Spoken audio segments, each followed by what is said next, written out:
सावधान। नमो अरिहंताणं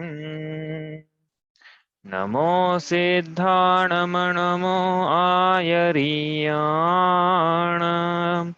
नमो उवज्झायाण नमो लोये सवसाहुण तीन भुवन में सार वीतराग विज्ञानता शिव स्वरूप शिवकार नमः त्रियोग समारिके। ब्रह्मांगली ग्रंथ हम पढ़ रहे हैं श्री छेड़ाला जी। इसके अंतर्गत 6 ढालें हैं, उसमें से हमारी छठी और अंतिम ढाल पर चर्चा चल रही है, जिसमें मुनियों के 28 गुणों की चर्चा हमने कर ली है। उसके बाद समता का हमने कल प्रकरण देखा था, किस प्रकार से मुनिराज समता भाव धारण करते हैं। एक बार वापस से पढ़ते हैं पंक्ति। छठी ढाल का अच्छा नंबर 6 है शायद, देखते हैं।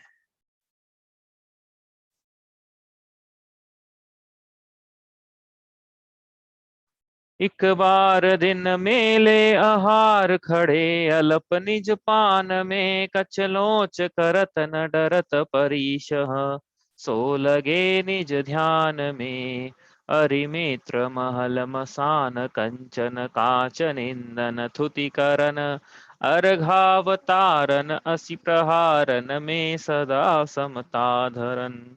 तो मिराज हमेशा ही समता भाव में रहते हैं। तो उन्होंने उदाहरण देकर बतलाया कि कैसे प्रसंग क्यों हो, शत्रु हो, मित्र हो, महल हो, मसान हो, सोना हो या कांच हो, या कोई निंदा करता है, कोई स्तुति करता है, कोई बहुमूल्य सामग्री से अर्घ उतारता है, कोई असी तलवार का प्रहार करता है, इसमें मिराजों को सदैव एक जैसा समता भाव रहता है। वो ज्ञायक ज्ञायक भाव रहता है, ज्ञायक भाव से पदार्थों को जानते हैं। इसमें राग द्वेष रूप परिणति से नहीं जानते हैं, ज्ञायक भाव से जानते हैं। राग द्वेष तो विकार है ना। तो इस प्रकार से उनके समता भाव रहता है। इसका हमने प्रकरण देखा था कि कैसे ही हाँ दुष्कर से दुष्कर विकल्प ही क्यों नहीं आ जाए। तो जब दीक्षा लेता है तो जो तैयार रहता है कि हमें कैसे प्रसंग मिले, हमें उसके प्रति समता भाव रहेगा। अनेक प्रकार के लोग अनेक प्रकार के प्रसंग मिल सकते हैं ना भाई। हाँ, तो इस प्रकार से समता भाव का प्रकरण देखा था हमने। अब आगे चलते हैं। हम यहाँ छंद नंबर 7 पढ़ना है अपने को। तप तपे द्वादश धरे वृष दश रत्न त्रय सेवे सदा मुनि साथ में वा एक विचरे चाहे नहीं भव सुख कदा यो है सकल संयम चरित सुनिए स्वरूपाचरण अब जिस होय प्रगटे आपनी निधि मिटे पर की प्रवृत्ति सब। इसमें रोड मतलब चौराया। आप माइक म्यूट कर लो अपना। हाँ, तो इसमें क्या देख रहे हैं अपन कि मुनिराज क्या करते हैं, 12 प्रकार के तपों को धारण करते हैं, 10 प्रकार के धर्म को धारण करते हैं और रत्नत्रय का सेवन करते हैं। एका विहारी होते हैं या संघ में एक विहार करते हैं, और कभी भी इन धर्म के फल के बदले में लौकिक अनुकूलताओं की वांछा करना तो नीकांक्षित नाम का दोष है। सम्यक दृष्टि में कैसे हो सकता है। ये हमने जो पढ़ा ऊपर अभी तक 7वें छंद में, ये सकल संयम चरित का वर्णन हो गया है। इसके बाद स्वरूपाचरण का अर्थ वर्णन करेंगे। स्वरूपाचरण से क्या होती है, स्वयं की निधि प्रकट होती है और पर की प्रवृत्ति मिटती है। इसका अर्थ हमने किया था। अब एक एक शब्द का अर्थ अपने को करना है यहाँ से। तो मुनिराज 12 प्रकार के तप तपते हैं। तप की परिभाषा हमने देखी थी, वापस से रिवाइज करी थी। क्या थी, अविपाक निर्जरा के लिए इच्छाओं के निरोध पूर्वक जो स्वरूप में 12 प्रकार से तपा जाता है, ऐसा स्वरूप में प्रतपन, उसे तप कहते हैं, है ना। क्या है तप, इस प्रकार से ये इच्छाओं का निरोध तप है। अविपाक निर्जरा होती है। अविपाक निर्जरा मतलब कर्म का बिना फल दिए ही झड़ जाना। बिना फल दिए बोलते हैं हम, लेकिन उसका अनुभाग इतना कम हो जाता है कि वो ऑलमोस्ट ऐसा है कि दिया फल नहीं दिया सब एक बराबर है। और उदीर्णा भी करवा सकते हैं तब से कि जो भविष्य में उदय में आने वाला कर्म था, इसको खींच कर वर्तमान में लेके आए, तो स्थिति भी कम करी और अनुभाग भी कम करा। और जो कर्म अधिक अनुभाग से कभी वर्तमान में या भविष्य में उदय में आता, उसे वर्तमान में स्थिति कम करा के वर्तमान में उदय में लाके और क्या करा, उसका अनुभाग भी कम कराया। तो ऐसा होता है यह तप। तो तप क्या है, इसका मतलब निर्जरा का कारण है और अविपाक निर्जरा का कारण है। क्योंकि इस प्रकार से तप के द्वारा जो कर्म झड़ रहे हैं, वो अपना फल दे दे के नहीं झड़ रहे हैं। बिना फल दिए कर्मों का झरना ही तो अविपाक निजरा है। निजरा के भेद पढ़े थे हमने, सविपाक, अविपाक, सकाम, अकाम, द्रव्य निजरा, भाव निजरा, इस प्रकार से सबको याद होगा ऐसा मुझे लगता है। तो याद है, अच्छा चलो बढ़िया। तो अविपाक निजरा और सविपाक निजरा। सविपाक निजरा मतलब कर्मों का फल लेके झड़ना, जो कि प्रति समय हमारी चल रही है। जितने भी 8 कर्म हैं, आठों के आठों फल दे देकर झड़ रहे हैं प्रति समय, उसका उदय हम भोग रहे हैं। ज्ञानावरणी कर्म का उदय हम भोग रहे हैं, केवल ज्ञान की प्राप्ति नहीं है। दर्शनावरण कर्म का उदय भोग रहे हैं प्रति समय, केवल दर्शन घाता जा रहा है।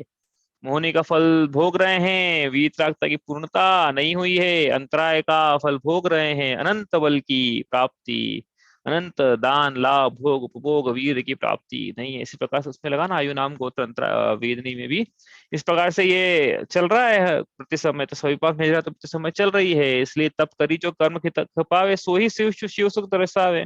निज काल पायो विधि झरना, तासो निज काज न सरना। तप करी जो कर्म खिपावे, सो ही शिव सुख दरसावे। कहाँ पढ़ा था ऐसा, कहीं याद है पंक्ति? निजरा भावना में पढ़ी थी इसको भैया, 5वीं ढाल की याद करना पड़ेगी। 12 भावना इसकी भी राम जी की अच्छी, उन्होंने 12 भावना बहुत अच्छी आपके लिए लिखी है। तप करी जो कर्म खिपावे, ऐसे कर्म जो तो तप के द्वारा खिलाए जाते हैं वो ही काम के हैं। बाकी तो क्या है, नहीं तो प्रति समय निजरा तो चली रही है। तो कर्मों की संतति मिटेगी कैसे भाई? क्यों? ये पुराने कर्म से नए कर्म का बंध हो रहा है। कैसे हो रहा है? पुराना कर्म उदय में आता है, सविपाक निजरा यदि हो रही है तो फल में आया है, फल में आया है तो उसके कारण जीव के मिथ्या अविरति प्रमाद कषाय रूप परिणाम हुए हैं। और ये मिथ्या अविरति प्रमाद कषाय रूप परिणाम होने से नवीन कर्मों का आश्रय बंद हो गया है। जो आश्रय कारण है वही बंध के कारण है। तो पुराने कर्मों का जब उदय आया तब नए कर्मों का आश्रय बंद हुआ। फिर ये नए कर्म की स्थिति आएगी तो उसी अनुभाव से यदि उदय में आएंगे तो वापस जीव नए राग द्वेष, नए इच्छावृत्ति प्रमाद कषाय के परिणाम कर लेगा, नवीन बंध। इस प्रकार अनादि संबंधे अनादि काल की कर्मों की संतति परंपरा चली आ रही है। पुराना जाता है, नया आता है, कभी स्टॉक आउट ही नहीं होता है। एक समय प्रबद्ध गया तो एक समय प्रबद्ध नया आ गया। तो 1.5 समय प्रबद्ध परमाणुओं की सत्ता हमेशा बनी हुई रहती है। तो फिर स्टॉक आउट कैसे होगा? तो विशेष तप के माध्यम, विशेष प्रयोग से होगा ना। प्रयोग की विधि क्या? वो तप है। तप से क्या है? स्टॉक आउट हो जाएगा कि नए तो आएंगे नहीं। इसलिए संवर पूर्वक होता है तब, कि नए तो आए नहीं, संवर हो गया। जो पुराने हैं उनका क्या, वो क्या 70 कोड़ा कोड़ी सागर तक होने की स्थिति, के 70 कोड़ा कोड़ी सागर तक के संसार में रह के उनका इंतजार करना पड़ेगा। क्या हो भाई, 70 कोड़ा कोड़ी सागर तक हमने कर्मों को रोक के रखा है। हाँ, अब कोई पुराना आ नहीं रहा है और नया आके क्या है अपना स्थिति पाकर, तो ऐसा नहीं है। वो 70 कोड़ा कोड़ी सागर वाला भविष्य का भी हालांकि होता है ना, समय दृष्टि 70 कोड़ी सागर वाला बात का। इन तो कह रहे प्रकरण बना रहे हैं यहाँ पे।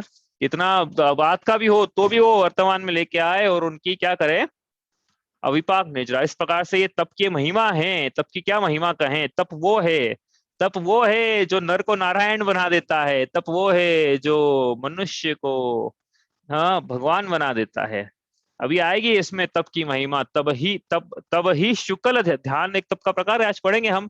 तब ही शुक्ल ध्यान अग्नि करेगी। तब उन मुनिराजों ने शुक्ल ध्यान की अग्नि में कर्मों के जंगल को जला दिया। ये तप की महिमा है। अंतर मुहूर्त में सब काम हो जाते हैं। अंतर मुहूर्त में एक जीव यहाँ बैठा हुआ है, अंतर मुहूर्त में भाई मिथ्या दृष्टि हो, हाँ मिथ्या दृष्टि मुनिराज, द्रविलिंगी मुनिराज मिथ्या दृष्टि बैठे हों और अंतर मुहूर्त में मालूम चला कि शुद्ध परमात्मा बन के बैठे हों। ये तप की महिमा है। ये तप के कारण संभव हो सकता है, और किसी की महिमा ही नहीं है इतनी। तो तप की बात करें, इसलिए दौलत राम जी ने तप को उठाया है यहाँ पे। तो 12 प्रकार के तप होते हैं। क्या? तप तपे द्वादश लिखा ना, तप तपते हैं 12 प्रकार के। तो 12 प्रकार के तप कौन कौन से हैं? और ये तप जो है, ये भाई ये समझना कि ये आज है ही मोक्ष दशमी का दिन है, तप का दिन है। हाँ, तो ये क्या है, मनुष्य और तिर्यंचों को तो संभव है, लेकिन देवनार्गियों को संभव नहीं है तप तपना। तप चाहे सुर राय, कर्म शिखर को वज्र है। तप कौन चाहते हैं? सुर राय, सुर के राज। सुर मतलब वैमानिक देव, असुर मतलब भवनवासी है न, अधोलोक के। सुर मतलब ऊपर के। सुर राय, राय मतलब राजा, तो सुरों के राजा मतलब इंद्र। तप चाहते हैं कौन? इंद्र। क्यों चाहते हैं? उनको उपलब्ध नहीं है इसलिए चाहते हैं। जिसको जो उपलब्ध नहीं होता है वो उसकी आकांक्षा करता है। हाँ? तो तप चाहे सूर्यराय क्यों कर्म शिखर को वज्र है। कर्म शिखर का क्या है, वज्र के समान है, कर्म रूपी शिखर को तोड़ने के लिए। भेत्तारम कर्म भूभृताम, हाँ वैसा करने के लिए मुनि सुर सुर सुर सुरराय इंद्र को भी क्या है, तप चाहते हैं। द्वादश विधि सुखदाय क्यों न करे निज शक्ति सम। कितने प्रकार का है द्वादश विधि सुखदाय, कैसा है, सुख देने वाला है, कितने प्रकार का है, 12 प्रकार का, ये लिखा 12 प्रकार का। तो 12 प्रकार का तप क्या होता है वो अपने को आज पढ़ना है। तो ये हमने जब राजवार्तिक पढ़ा था तो उसमें से नोट्स बनाए थे, तो मैं आपसे शेयर करता हूँ तप के बारे में, ज्यादा नहीं, एक एक लाइन ही है, अपन इसमें से देखते हैं, ठीक है। तप 12 प्रकार के, तो 6 प्रकार के बहिरंग तप लिखा, बना लेना चार्ट, मेरे चल नहीं रहा टच पैड, आपको बनाना पड़ेगा, मैं लिख के लाया हूँ, आप बना लेना अभी इसमें से टच पैड चल नहीं रहा है, ये तो होगा भी नहीं रिपेयर। तो 12 प्रकार के तप कौन कौन से हैं, अनशन, तो 6 हैं बहिरंग और 6 हैं अंतरंग। तो 6 प्रकार के बहिरंग तप कौन कौन से हैं, उनके नाम लिखे हैं। अनशन, अमोदर्य, वृत्ति परिसंख्यान, रस परित्याग, विविक्त शय्यासन और काय क्लेश। यह 6 बहिरंग तप है, 12 तप होते ना टोटल, 6 बहिरंग हो गए। इसका मतलब अंतरंग तप भी होते हैं, और वो भी कितने होते हैं, 12 माइनस 6 6। तो 6 अंतरंग तपों के नाम है प्रायश्चित, विनय, वैयावृत्ति, स्वाध्याय, व्युत्सर्ग और ध्यान। इस प्रकार 6 बहिरंग तप होते हैं और 6 अंतरंग। अब बहिरंग क्या होता है, अंतरंग क्या होता है, राजवार्तिक में ऐसा लिखा है कि बहिरंग तप वो होता है जो कि दूसरों को दिखता है कि हाँ ये तपस्वी इस प्रकार से करते हुए दिखेगा ना, काय की चेष्टा आदि करते हुए दिखेगा, तो जो दूसरों को दिखे इस प्रकार का तप तपा जाए तो उसे बहिरंग तप कहते हैं। और ऐसा तप जिससे मन का नियमन होता है, ऐसा लिखा राजवार्तिक में, जिससे मन का नियमन, मन तो दिखेगा ना दूसरे को, तो मन का नियमन होता है, मन अनुशासन में रहता है, मन के माध्यम से तप तपा जाता है, उसे अंतरंग तप कहते हैं। तो अपन एग्जाम्पल से समझेंगे बहिरंग अंतरंग, तो जिसको नहीं समझ में आया है अभी तक और समझ में आ जाएगा। तो सबसे पहले, अच्छा ये जो तप का जो क्रम लिखा ना यहाँ पे, अनशन से लेके ध्यान तक, ये उत्तरोत्तर उत्तरोत्तर उत्कृष्ट तप है। हाँ, एक से लेके दूसरा बड़ा बड़ा तप है, दूसरे तीसरा ऐसा 12 ध्यान, ध्यान इतना बड़ा है कि मैंने बताया नर को नारायण बना दे, इतना बड़ा है ध्यान नाम का तप, ठीक है। तो पहला सबसे लीस्ट इंपॉर्टेंट तप की बात करें, अब लीस्ट इंपॉर्टेंट बोले इसका मतलब समझना कि किसी का उसका इंपॉर्टेंस ही नहीं है उसका भी, तभी तो अपना नाम है, लेकिन सबसे पहले नाम आ गया है उसका। तो उसका नाम क्या है, अनशन। अनशन कहो, अनशन मतलब उपवास, चारों प्रकार के आहार का त्याग करना, इसे उपवास नहीं कहते हैं, तो फिर उपवास किसे कहते हैं?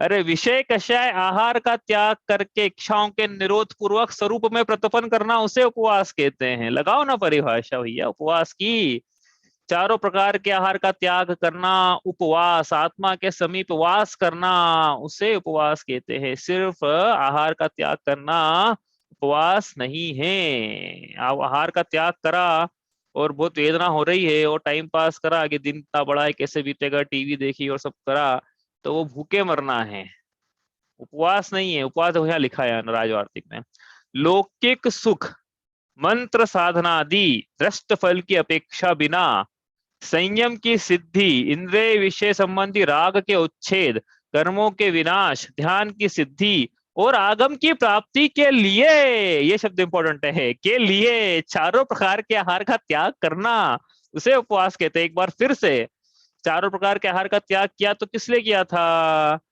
लौकिक सुख, मंत्र साधनादि, दृष्टफल की अपेक्षा के लिए नहीं किया था कि जब मैं उपवास कर रहा हूं तो मेरे लोक में नाम होगा, इस उपवास के बदले मुझे पुण्य का आश्रय होगा और लौकिक अनुकूलताएं मिलेगी, समाज में नाम होगा, प्रतिष्ठा होगी, शरीर स्वस्थ रहेगा, उपवास तप आदि के बल से कोई मंत्र आदि सिद्धि हो जाए, कोई विद्या प्रकट हो जाए, उसके लिए तप नहीं तपा था उपवास नाम का। क्यों तपा था, संयम की सिद्धि के लिए, इंद्रिय संयम की सिद्धि के लिए। और आहार करा है तो स्थावर जीवों का तो हाथ यही था ना, जब करते हैं तब तो प्राणी संयम भी हो गया, जब तप किया तो स्थावर जीवों के हाथ के दोष से ही बचाओ आहार संबंधी, और इंद्रिय विषय संबंधी राग का उच्छेद हो गया ना, प्राणी संयम और इंद्रिय संयम है ना, उसका कर्मों का नाश करने के लिए, विपाक निजरा के लिए, ध्यान की सिद्धि के लिए, कि अब हम चारों प्रकार के आहार का त्याग कर रहे हैं तो अब क्या करेंगे, आहार संबंधी विकल्प भी इतना इंपॉर्टेंट विकल्प था ये जीवन का, 24 घंटे में सबसे इंपॉर्टेंट काम इतना, ये तो करना ही पड़ेगा, कुछ करें नहीं करें,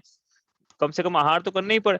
अब आहार का ही त्याग कर दिया तो फिर क्या करना, कुछ शेष ही नहीं बचा करने के लिए। उसका क्या मतलब है फिर कि अब जो इस समय है धर्म ध्यान के कार्य में बिताए, ध्यान करे या ज्ञान करे, कहने का मतलब ये है ध्यान की सिद्धि के लिए किया था 4 प्रकार के आहार का त्याग। कि अब आज हम आत्मा के ध्यान में या स्व के अधिगम में इतने बिजी रहे कि आज हमें आहार संबंधी विकल्प ही नहीं उठा। हाँ, उठना ये तो क्या है, जिसने जो करता ना उसको पता है क्या।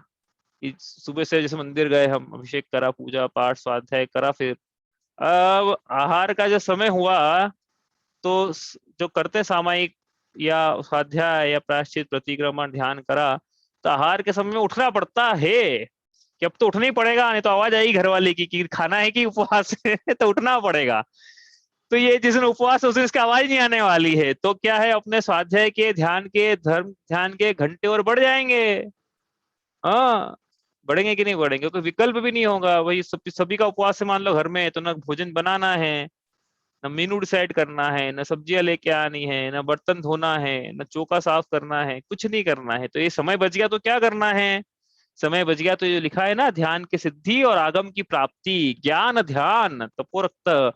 मुनिराजों के लिए तो ये जो तप का वर्णन चल रहा है चल मुनिराजों के लिए चल रहा है, लेकिन अपन अपनी बात निकाल रहे हैं कि ये 12 तप जो है ये श्रावकों के भी यथायोग्य पाए जाते हैं।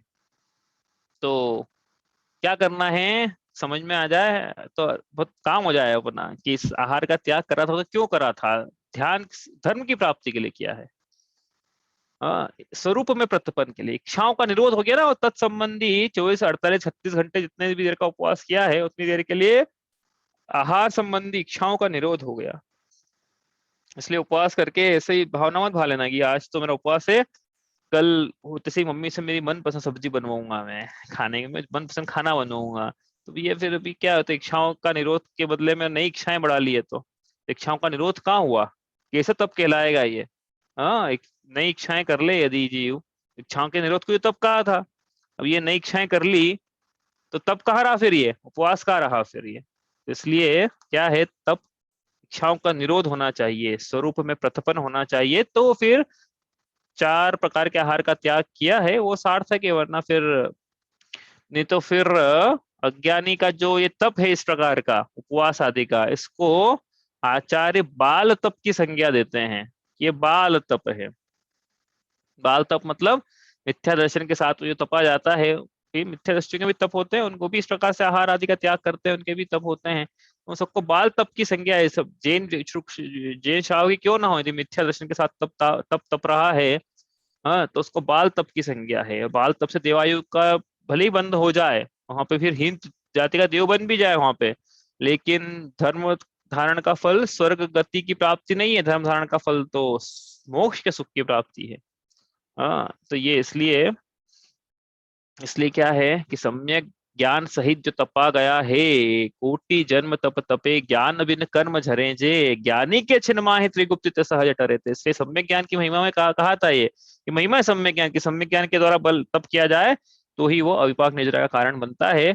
इसलिए सम्यक दृष्टि 4 प्रकार के आहार का त्याग करके इच्छाओं का निरोध करता है, उससे उसके अविपाक निद्रा होती है, और उस उपवास के काल में वह क्या करता है, ज्ञान और ध्यान में लीन रहता है। वो धर्म धारण की जो क्रिया उसको बढ़ाता है, कम नहीं करता है कि आज चलो एक्स्ट्रा काम कर लेना, आज अपन को भोजन तो करना ही नहीं है, तो कुछ नया घर में नया काम निकाल लो। जैसे अलमारी जमा लो, मूवी देख लो, एक नया सीरियल, एक नई कुछ चीज कर लो, टाइम पास हो जाएगा। टाइम पास नहीं है, टाइम तो बचाना था हमको, कि वहाँ रोज आहार में समय जा रहा है, बर्बाद हो रहा है। वो 3 4 घंटे बच गए, आज 3 4 घंटे में एक्स्ट्रा ऐसा करेंगे जो कि हम करना चाहते थे, ध्यान जैसे देता है ना कि ये पढ़ा नहीं हमने या जो भी करना था। तो ये है मोक्ष दशमी के दिन क्या करना था, आज लिया अपने कल लेना था ये विषय। चलो अगला पढ़ते हैं। अब ये हो गया अनशनते बहिरंग तप है, लोगों को दिखता ना अभी तपस्वी है ये, उपवास मासोपवासी मुनिराज है ये, सब बोलते हैं हम लोग 10 उपवास करे इन्होंने, 1 करा 2 करा तेला करा, ये बहिरंग सब में लगाना है। ये दूसरा पढ़ते हैं अवमोदर्य। अवमोदर्य का दूसरा नाम है एकाशन, ऊपर था अनशन, अब है एकाशन। एकाशन होता है वो, लोग उसको एकासन भी बोल देते हैं। लेकिन वो एकासन का एकासन नहीं है कि एक ही आसन में बैठ के खाएंगे, ऐसा लोगों ने निकाल लिया उसका मतलब। वो भी कोई ठीक है, चल जाएगा। बाकी मूल भोजन मतलब तो इसका ये है, एकाशन, एक बार ही भोजन ग्रहण करेंगे, एक बार के भोजन का त्याग करेंगे। तो ये ध्यान रखना है एकाशन में कि जिस समय भोजन किया है वो एकाशन नहीं है, जिस समय के भोजन का त्याग किया है वो एकाशना है। नाम का तब भोजन करना नहीं, एकाशना नहीं है, भोजन का त्याग करना एकाशना है। तो ये क्या होता है कि भाई एक दिन में एक बार ही भोजन करेंगे बस, जिसका सामर्थ्य नहीं है, शक्ति कम है मान लो, हम्म, तो वो ऐसा भी तप है कि एक बार ही भोजन करके काम चला ले। हाँ, पढ़ते हैं अपन क्या लिखा, उसका समझेंगे क्या चीज है वास्तव में ये। संयम को जागृत करने के लिए क्यों करते हैं एकाशन, वो लिखा है यहाँ पे, संयम को जागृत करने के लिए, दोषों दोषों को शांत करने के लिए, संतोष स्वाध्याय एवं सुख की सिद्धि के लिए, दृष्ट फलान अपेक्षा से मतलब किसी प्रकार की अपेक्षा के बिना, पर्याप्त भोजन में से चतुर्थांश या 2-4 ग्रास कम भोजन करना, यह अवमोदर या अनुदोर, ये बहुत सारे नाम है इसके, अवमोदर, अनुदोर, एकाशन, अवमोदर्य, हाँ बहुत सारे नाम है इसके। अपन एकाशन बोलते हैं यहाँ पे कि ना, क्या मतलब है कि एक प्रकार एक समय की भोजन का त्याग तो कर ही है, दो समय में से जो एक समय जिसमें बैठा था खाना खाने के लिए, भोजन करने के लिए, अब ऐसा नहीं हो कि नाम तो उसका है उनोदर और क्या कर ले, दूनोदर कर ले, वो उनोदर में दूनोदर कैसे कर ले कि आज तो मेरा यार दो समय का खाना है, आपको शाम को खाना नहीं है, दो समय का एक ही बार में ठूस लो, रोज 15 मिनट में भोजन करते हैं, उस दिन करेंगे 1 घंटे में। तो ये तप हो रहा है क्या, ये तप हो रहा है क्या बताओ, ये सोचो, विचार तो करो, थोड़ा सा विचार तो करेंगे, ये तप हो रहा है क्या, 1 घंटे तक खाना खाना तप है क्या, वो एकाशन हो रहा है क्या कि 1 घंटे तक, आज बड़ा तो अपना बड़ा तप क्या 1 घंटे तक खाना खाया। हाँ, आज हमारी वही अष्टमी है, 14 से एकाशन है, तो आज हम 1 आध घंटे तक, तो ये क्या है बताओ, यहाँ क्या लिखा है उल्टा, यहाँ तो ये लिखा है देखो, यहाँ तो उल्टा ये लिखा है कि एक समय तो करना ही है और तो दूसरे समय खा रहे हैं हम, उसमें भी कम खाना है, 2-4 घास कम खाना है, या चतुर्थांश कम से कम, चतुर्थांश कम खाना है, तो चतुर्थांश मतलब 1/4, तो कहलाएगा वो कि कुछ कम है, कुछ कम किया। अब समझना है यहाँ पे देखो, यहाँ पे हमने क्या बताया था कि ये उत्तरोत्तर बढ़ते हुए तप का क्रम है, मतलब इसका क्या मतलब हुआ, दोनों समय आहार का त्याग करके बाकी सब सम्यक प्रकार से स्वरूप में प्रतपन करना वो छोटा तप है, और एक प्रकार एक समय के आहार का त्याग करके स्वरूप में प्रतपन करना वो बड़ा तप है। ओहो, जिसने 36 घंटे का उपवास किया छोटा तपस्वी है, जिसने 12 घंटे के 24 घंटे का उपवास किया बड़ा तपस्वी है। ऐसे कह रहा है, ऐसे ही कह रहे ना यहाँ पे, कंफ्यूजन तो नहीं किसी को, ये चीज 36 घंटे का कि आज 6 बजे तक, 6 बजे से शाम को आहार का त्याग उसने कर लिया, अगले दिन अब सुबह 6 बजे तक, मतलब उसके अगले दिन तो 36 घंटे का उपवास हो जाएगा ना, शाम के 6 बजे से अगले के अगले दिन सुबह 6 बजे तक 36 घंटे।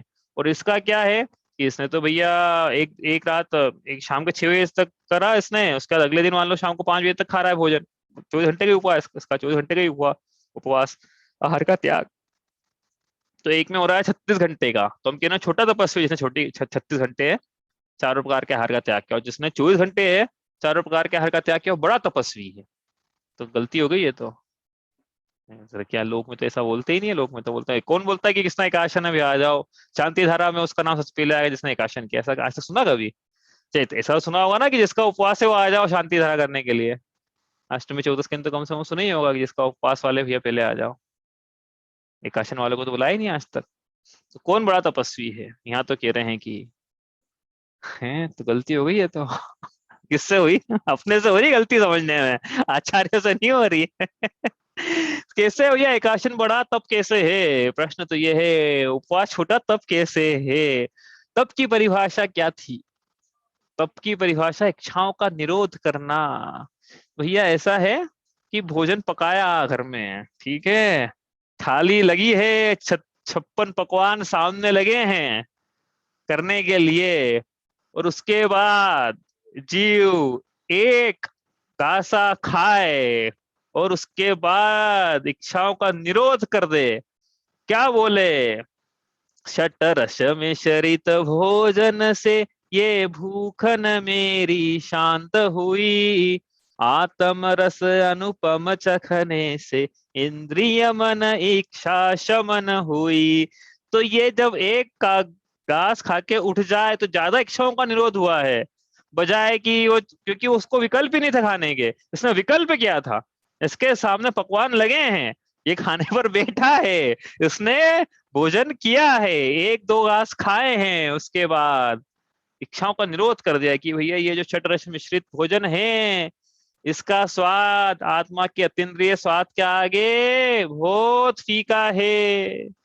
ये इच्छाओं का निरोध है। एक मास तक उपवास किया मुनिराज ने, आहारचर्या पे निकले, फिर एक घास अन्न का लेते से ही अंजुलि छोड़ दी, वापस से फिर उपवास किया एक मास का। ये बड़ा तप है बजाय उन मुनिराज के जिन्होंने 2 महीने तक उपवास किया है, क्योंकि इन्होंने परीक्षा भी कर ली कि देखो, जिनवाणी माँ ने बताया था ना भैया कि ये तो ये सच्चाई कितनी है इसमें, आत्मा के रस में कितनी सच्चाई है, कितना मधुर है, और ये षट रस मिश्रित भोजन कितना फीका है, इनकी इसकी परीक्षा भी कर ली उन्होंने साथ में।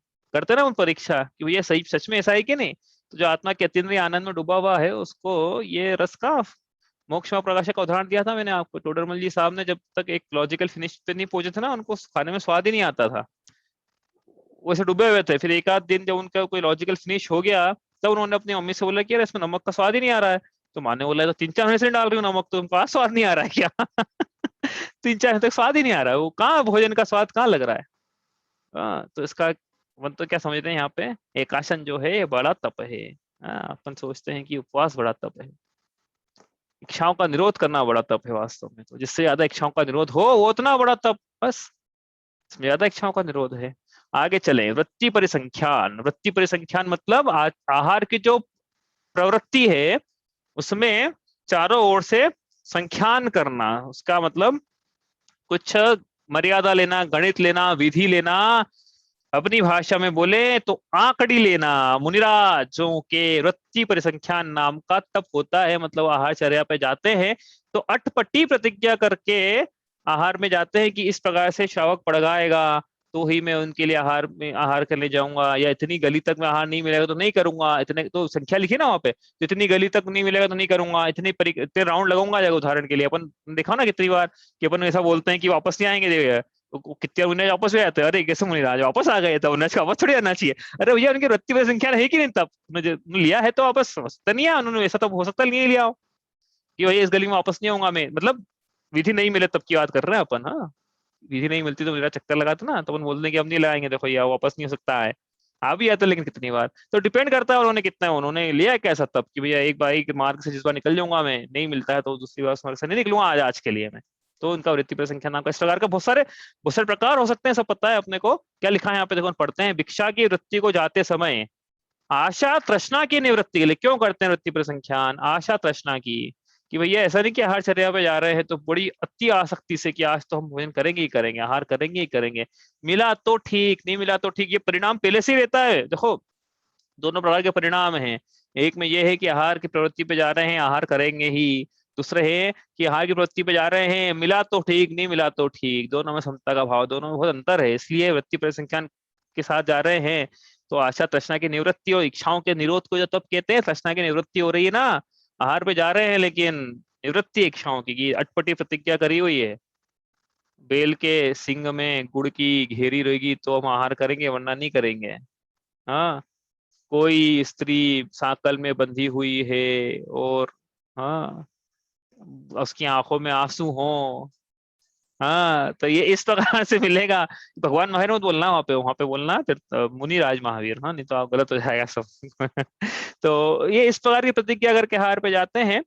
और क्या लिखा साहब ने, पूरा पढ़ते हैं वन। आशा आशा तृष्णा की निवृत्ति के लिए साधु का 1 2 3 7 आदि घर गली ग्राम दाता भोज्य पदार्थ आदि का चारों ओर से, परी लिखा ना, चारों ओर से संख्या मर्यादा गणना करके नियम लेना कि भाई इतना ऐसा होगा, एक गली में मिल जाए ठीक, 1 ग्राम में, 2 गलियों में 5 घर तक जाएंगे, 7 घर तक जाएंगे। एक जो श्रावक है वो इस प्रकार की द्रव्य सामग्री से, 1 लौंग से, 2 स्वस्तिक से, 3 कलश से, 4 नारियल से, 5 गोले से, जो भी है इस प्रकार की संख्यान करना, वृत्ति परिसंख्यान। ये तप आचार्यों के मूल गुण है, मुनिराजों के उत्तर गुण हैं, इसलिए मुनिराजों को आखिरी लेके आहार लेना जरूरी नहीं है, और आचार्य को भी रोज रोज आखिरी लेके आहार पे जाना जरूरी नहीं है। हाँ, नहीं तो आप बोले ऐसे कैसे मुनिराज हैं कि रोज इनको आखिरी मिलती है, ढंग ढंग से नहीं लेते हैं ये। हाँ हाँ, ऐसा नहीं है, इनके जरूरी नहीं, तप में ही नहीं है उनके उत्तर गुणों में। हाँ, तो अब ये जो पड़गाले वहां चले जाते हैं हाँ, जो पड़गाले अच्छी नवदा भक्ति से वहां चले जाते हैं। ऋचा का प्रश्न है कि भाई अब आखिरी ली नहीं थी, फिर अब कैसे जाएंगे, कैसे डिसाइड करेंगे किसके यहाँ जाना है। हाँ, तो जो अच्छी नवदा भक्ति पूर्वक राज का प्रतिग्रहण करे, नवदा भक्ति पूर्वक, नवदा भक्ति तो पाई जाती ना, क्या चले जाएंगे फिर। उसमें भी क्या है, 46 प्रकार के दोष टालना है, जिनको समझ में आ रहा है कि इनका जो भोजन है उद्देश्य नहीं है। हाँ, तो उनके उनको दोषों को टालना है ना उसमें। तो कोई प्रतिमाधारी, इनको पता है कि प्रतिमाधारी है ये, तो बिल्कुल पहली प्रायोरिटी है। रस परित्याग, ठीक है, आहार संबंधी चल रहा है अभी तो सब। उत्तर उत्तर इच्छाओं का निरोध हो रहा है। समझ में आया ना। अनशन से एकाशन, एकाशन से वृत्ति परिसंख्यान, लिखा भी था तृष्णा की निवृत्ति, लिखा ऊपर सामने देखो। और उसके बाद रस परित्याग, रस परित्याग मतलब वो बोल रहा ना षट रस मिश्रित भोजन, तो षट रस मिश्रित, षट रस क्या होते हैं, तो एक प्रकार के षट रस तो अपन ये खट्टा मीठा कसायला कड़वड़ा कड़वा चरपरा इस प्रकार के मानते हैं, और एक और कोई सब मानते हैं लोग बीच में, याद नहीं आ रहा कौन सा है, लेकिन 5 ही रस होते हैं, लेकिन लोग उसको 6 बना दे लोगों ने कैसे भी करके, लेकिन होते 5 ही। हो तो वो तो नहीं है, क्योंकि ये तो 5 ही होते, तो यहाँ पे कौन सा रस है फिर, घी तेल नमकीन मीठा और दूध दही, ये 6 प्रकार के रस हैं। तो ये रस हैं कि रसवान है, लिखा भी नीचे देखो, ये सब राजवार्तिक पढ़ोगे तो बड़ा मजा आएगा पढ़ने में। तो उन्होंने बोला ये रस है कि रसवान है, रस वाले हैं कि ये स्वयं ही रस है। तो उन्होंने बोला कि गुण गुणी से सर्वथा भिन्न नहीं है, इसलिए यदि मत्तु प्रत्यय नहीं लगाया फिर भी एक रस से पूरा रसवान का ग्रहण है नहीं समझ में आया तो आप राजवार्तिक पढ़ना, बड़ा मजा आएगा। तो वो तो खैर वो पढ़ना नहीं, अब तो ये पढ़ना है रस परित्याग क्या होता है। तो मुनिराज जो है वो एक एक रस का रस को छोड़ के आहार करते हैं, ऐसा उनका तप होता है। जैसे उदाहरण के लिए आज मीठे का त्याग रहेगा हमारे, तो मीठा निकलवा देंगे थाली में से, बस समझ गए, हाँ समझ गए ना, निकलवा देंगे। तो रस का उनका मीठे का त्याग, रस परित्याग है मीठे का। हाँ, तो एक दिन जैसे एक दिन ये 6 प्रकार के रस है ना, तो एक दिन मीठे का कर सकते हैं, एक दिन नमकीन का कर सकते हैं, एक दिन दूध का, एक दिन दही का, एक दिन घी का, एक दिन तेल का, इस प्रकार से 6 प्रकार के रस है, 6 प्रकार के रस परित्याग बन सकते हैं। और भी कोई छोड़ दे तो कोई दिक्कत नहीं है उसमें, लेकिन वही प्रश्न यहाँ पे उठता है कि भैया परमानेंटली छोड़ दो ना, यार कि तो हमको शायद को कंफ्यूजन नहीं बनाएगा नहीं उस दिन कि भैया ये अमुक अमुक सागर जी महाराज के नमक का आजीवन के लिए त्याग है, इसलिए अब हमको पता पड़ गया। अब कोई नमकीन बनाएगा नहीं उनके आहार के लिए चौके में, बढ़िया, अपना भी काम आसान है, उनका भी आसान है, उनको निकलवाना नहीं पड़ेगा, उनके अंतराय नहीं होगा, क्योंकि अपन कोई नमकीन रख दे उनकी अंजलि में तो हाँ अंतराय नहीं करेंगे। तो ऐसा कर ले तो अच्छा ना आजीवन के लिए, तो ऐसा नहीं कर सकते। क्यों, 2 कारण है। 2 कारण क्या है कि हम 1.5 साल से गर्म पानी पी रहे हैं, तुम गर्म पानी पीने की आदत हो गई है पहले बिल्कुल अच्छा नहीं लगता था, लेकिन अब ठंडा अच्छा नहीं लगता है। वैसे ही यदि थोड़े टाइम तक हम बिना नमक का आहार करेंगे, तुमको बिना नमक का आहार करने की आदत हो जाएगी, तो इच्छा का निरोध कहाँ हुआ फिर, वो तो परमानेंट वैसी प्रवृत्ति हो गई ना, फिर इच्छा ही नहीं होती अब तो। मतलब क्या है, प्रवृत्ति इच्छा हो और उसका फिर निरोध करना, वो इच्छाओं का निरोध यहाँ पे। अब इनकी इच्छा ही नहीं हो रही है, मतलब प्रवृत्ति ऐसी हो गई है, अब है ही नहीं कुछ। तो ये इच्छा मतलब ऐसी आदत हो जाती है करने की, तो फिर रस परित्याग नहीं कराएगा। लेकिन दूसरा बड़ा कारण एक और है यहाँ पे कि परमानेंट किसी रस का त्याग करते हैं तो उस न्यूट्रिएंट की बॉडी में डिफिशियंसी हो सकती है, इसलिए बदल बदल के क्या, आज नमक का करा, अब 6 दिन नमक का खा सकते हैं, तो 6 दिन जो भी नमक में रहता है, जो जो भी रहता है सोडियम एटसेट्रा एटसेट्रा, बॉडी को प्रॉपरली मिलेगा, सबकी जरूरत है बॉडी को सोडियम आदि की। इस प्रकार से ये रहता है। आगे चलें अपन। इंद्रियों के दर्प का निग्रह करने के लिए, निद्रा पर विजय पाने के लिए, संयम में बाधा की निवृत्ति आदि के लिए घी दूध गुड़ तेल आदि रसों का परित्याग करना। तो क्या है, निद्रा, अब क्या है, ज्यादा गरिष्ठ भोजन करें तो प्रमाद की प्रवृत्ति बढ़ती है, ज्यादा घी वाला भोजन कर लें अपन दाल बाटी टाइप का, तो संयम की समय बाधा आती है, तो संयम की बाधा की निवृत्ति के लिए। ठीक है, आगे चले। विविक्त शय्यासन क्या है, जंतु विविक्त शय्यासन मतलब एक ही स्थान पर शय्या या आसन में एक ही जगह पर बैठे रहना, और जो करना उनकी जो क्रिया है वो करना, वो भी तप की संज्ञा है कि इच्छाओं का निरोध हो गया, हम कोई हिलते मतलब जगह से हिलते नहीं, कहीं जाते नहीं है। हाँ, वो ऊपर के 4 तो आहार संबंधित है, अब आगे जो शरीर की अन्य चेष्टा है उस संबंधी है ये। जंतु बाधा का परिहार, ब्रह्मचर्य स्वाध्याय और ध्यान की आदि की सिद्धि के लिए निर्जंतु स्थान, शून्यागार, गिरी गुफा आदि, विविक्त मतलब एकांत स्थान में शैया करना या आसन करना, इनकी सभी इच्छाओं का निरोध है। हम तो क्या है, एकांत स्थान में, कोई हमको प्रयोजन नहीं, किसी को इच्छा नहीं बची हमारे कि हम मुक्तागिरी जी में झरने के सामने तब करेंगे तो ज्यादा अच्छे से होगा, ऐसी कोई अब इच्छा नहीं बची है। ठीक है, आगे चले। काय क्लेश। काय क्लेश का मतलब क्या है कि शरीर को तकलीफ देना, ऐसा कोई मतलब समझते हैं यहाँ पे कि मुझे आज चला चला के शरीर को तकलीफ देते हैं, ऐसा नहीं है। देखो ये जो तप करते समय यदि काय को क्लेश होती है तो समता का भाव धारण करना, उसको काय क्लेश कहा है यहाँ पे। देह को कष्ट होने पर भी विशेष सुख की अनासक्ति, विशेष सुख का निरोध हुआ ना भाई, काय को तकलीफ हो रही है, ठंड आदि हो रहे हैं, ठंड का मान लो प्रकोप हो रहा है, तो इच्छाओं का निरोध करा वहां पे ठंड का। काय क्लेश करा मतलब क्या है कि हमको ऐसा गर्मी की इच्छा नहीं है हमारे। तो मतलब ठंड के समय में गर्मी की इच्छा नहीं है, इस प्रकार से विषय सुख की अनासक्ति और प्रवचन की प्रभावना के लिए अनेक प्रकार के प्रतिमा योग, मतलब प्रतिमा के समान अचल स्थिर रहना, मौन, आतापन मतलब ग्रीष्म काल में सूर्य के सम्मुख खड़े रहना, वृक्ष में निवास आदि। एक सेकंड वापस में इसको देखता हूँ, लाइट चली गई है, बच्चा है अपने पास में, देखते हैं, पता नहीं अभी ये हो जाएगा तो उस कनेक्ट मत करना आप अपनी जिनवाणी स्तुति कर लेना, अपन कनेक्ट नहीं करेंगे आपस से, क्लास करेंगे और हो जाएगा। तो कहाँ थे हम, दिख रहा होगा ये, आवाज नहीं आया तो बोल देना, वीडियो ऑफ कर दूंगा क्योंकि वाईफाई नहीं चल रहा है। ठीक है, काय क्लेश मतलब क्या है कि आगे जा जाके काय क्लेश नहीं करना। आतापन पढ़ रहे थे हम, आतापन ग्रीष्म काल में सूर्य के सम्मुख खड़े रहना, वृक्ष मूल में निवास आदि क्रियाओं से शरीर परिखेद होना। तो परिखेद होना, ये परिखेद होने पर भी किसी इस प्रकार की इच्छाएं ना करना कि शरीर को मैं सुखिया बना लूं, तो इच्छाओं का निरोध है। वो इच्छाओं का निरोध करते हो स्वरूप में प्रतिपन्न तो कर ही रहे हैं। वो लिखा तो है कि प्रतिमा योग आदि क्या है, एक स्थान पे बैठे हुए हैं, आत्मा का ध्यान कर रहे हैं, स्वाध्याय कर रहे हैं, जो भी कर रहे हैं। ठीक है, जिस प्रकार से काय क्लेश है। आगे चलें यहाँ से। अब ये हो गए बहिरंग तप। तो बहिरंग तप मतलब क्या, हमने बताया दूसरों को जो दिखते हैं, काय की चेष्टा थी, आहार की चेष्टा थी, चार तो दो काय की चेष्टा थी, दूसरों को जैसे समझ में आते हैं। अब अंतरंग तप, अंतरंग तप क्या है वो पढ़ रहे हैं यहाँ पे। अंतरंग तप में सबसे पहले प्रायश्चित। तो प्रायश्चित क्या है, कोई ऐसी गंभीर त्रुटि लगे मुनिराजों से तो वो उसका वो स्वयं से प्रायश्चित लेते हैं, ले भी सकते हैं, लेकिन क्योंकि आचार्य हो सकता है सामने नहीं हो तो क्या कर रहे हैं अब तक, और यदि आचार्य होते हैं सामने उनके संग में तो आचार्य से प्रायश्चित लिया जाता है उस प्रमाद जन्य दोषों के परिहार करने के लिए, पुनः अपने को गुणों में स्थापित करने के लिए, जो गिल्ट है, जो अशुद्धता है, उन परिणामों की निवृत्ति करने के लिए। तो देखो ये लिखा है प्रायश्चित तब, प्रमाद जन्य दोष के परिहार, निश्चलत्व, अव्यवस्था के निवारण, मर्यादा के पालन, संयम की दृढ़ता, आराधना सिद्धि के लिए तप करने से अंतरंग परिणामों की जो शुद्धता है। तो अंतरंग अब क्या है, स्वरूप में प्रतिपन्न की बात करना, अंतरंग तप चल रहा है ना यहाँ पे। तो पहले बहिरंग इच्छाओं का अपने निरोध किया है, अब यहाँ पे स्वरूप में, अब वो बहिरंग इच्छाओं के निरोध में भी मूल प्रयोजन तो स्वरूप में प्रतिपन्न ही था, वो करके भी स्वरूप में प्रथम। यहाँ सीधे अपन बात कर रहे हैं परिणामों की शुद्धता का, अंतरंग तपों की बात है ना। तो क्या है कि वापस से शुद्धता की ओर बढ़ रहे हैं, जो दोष लगे हैं उसको हटा के शुद्धता की ओर बढ़ना, इस प्रकार से ये स्वरूप में प्रतिपन्न। विनय तप पढ़ लेते हैं पहले इसको अपन।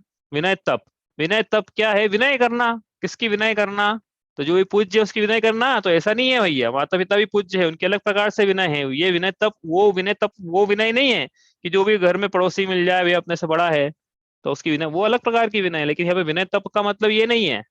विनय तप का मतलब जो रत्नत्रय के धारी हैं उनकी विनय करना, वो व्यवहार से विनय तप है। और स्वयं के रत्नत्रय की विनय करना, उसके प्रति विनयवंत रहना, उसके प्रति ऐसा आचरण करना कि मेरे बने रहे, वो आश्रम में निश्चय विनय तप है। ठीक है, तो दोनों प्रकार से विनय तप लगाना है। इसका मतलब ये मत समझना कि कहीं भी चले जाएं और किसी की भी विनय कर ले, विनय तप है। यदि मिथ्या दृष्टियों की, ग्रहित मिथ्यात्व की विनय करी तो वो फिर वो विनय तप नहीं है, वो विनय मिथ्यात्व है, विपरीत एकांत। बस आ गई ना पंक्ति याद। तो विनय मिथ्यात्व है ना। तो सम्यक दृष्टि भावना भाय 16 करण भावना की, हे भगवान मैं हमेशा विनयवंत रहूं, विनय से संपन्न रहूं, ऐसी मेरी 16 कारण भावनाओं में से भावनाएं बनी रहे विनय संपन्नता नाम की। आगे चले विनय तप, ये है। आगे चला वैयावृत्ति। वैयावृत्ति क्या है कि जैसा हमें पता है मुनिराज की वैयावृत्ति करते हैं हम, तो वैयावृत्ति क्या है, शरीर की चेष्टा से या दूसरे को द्रव्य द्वारा उपासना करने से उनके परिणामों को शुद्ध करना, स्वयं के परिणामों में इस प्रकार से शुद्धता होना, ये वैयावृत्ति है। तो मुनिराज की वैयावृत्ति हमने करी, तो तब क्या है इसमें कि भैया क्या है कि जब रोग का उदय है, आकुलता का उदय है, थकान आदि हो, तो सिर्फ उपदेश के माध्यम से परिणामों में स्थिरता लाना थोड़ा असंभव हो जाता है। तो शरीर की अन्य चेष्टाएं, उदाहरण के लिए पैर दबा